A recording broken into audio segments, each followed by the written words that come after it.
Although religious liberty is a fundamental human right, the majority of the world is unable to enjoy this right.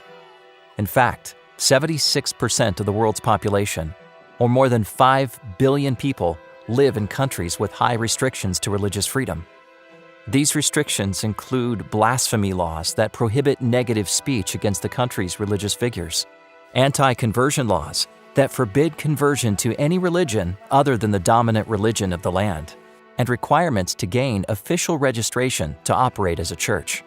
There are other places in a country like Kazakhstan, for example, where you have freedom of worship, which is distinct from freedom of religion. Freedom of worship simply says you can worship when and wherever the government says it's okay. So you can worship in a church, that's acceptable, but you may not be able to worship in your home, to have a Bible study among your friends. So there's a difference between worshiping where the government permits you to worship and having true religious freedom, allowing you to share your faith whenever and whenever you choose. There's also the issue of social hostility. This is just where there is a lack of understanding of religious minorities. There may be a dominant religion in a country, such as a country in the Middle East that's predominantly Islamic, or countries which are predominantly Orthodox Christian. A religious minority comes in, and it can be very isolating to live in a society where you are the minority and many of your habits and activities make you different. This is a topic of concern, because not enjoying religious freedom goes even deeper than just not enjoying a right. Religious freedom is linked to what makes us human, our conscience. And if a person cannot function according to the dictates of his or her conscience, it is as if that person lives beneath the dignity of his or her humanity. So basically, you deprive people of their religious liberty, it is like depriving them of their humanity. Parle responds to cases of religious persecution by visiting governments, lodging official complaints, and raising the issue in context in the United Nations. Essentially, Parle's primary work is to build good relationships with civic and religious leaders. Some people would say, why do we need to interact with government officials? And one of the catchphrases that we've adopted is you need to make friends before you need friends. And so oftentimes we need government help when we're advocating for Seventh-day Adventist Church. We may have lost our legal right to exist. We may have Sabbath accommodation issues. We may have other workplace disputes. And so part of it is being a good neighbor. People need to know us first before they will be able to understand our faith. If Adventists make a good impression on a local leader, this will positively affect the entire community or even a nation.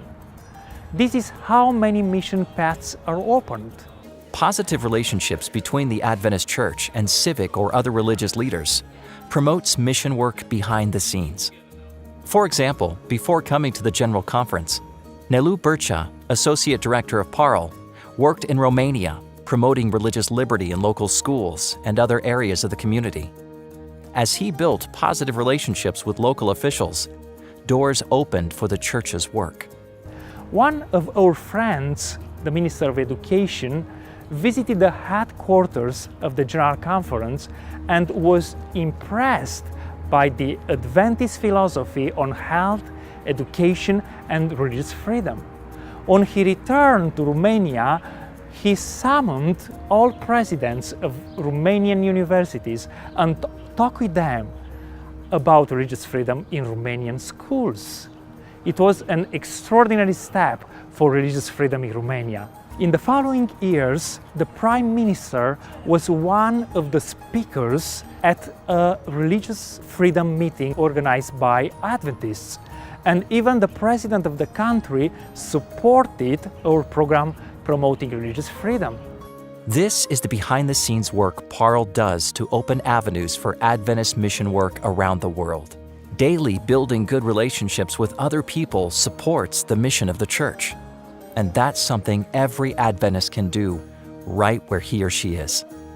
Public affairs and religious liberty is something that can't be done from a central headquarters. It is inherently something that has to take place at the local level.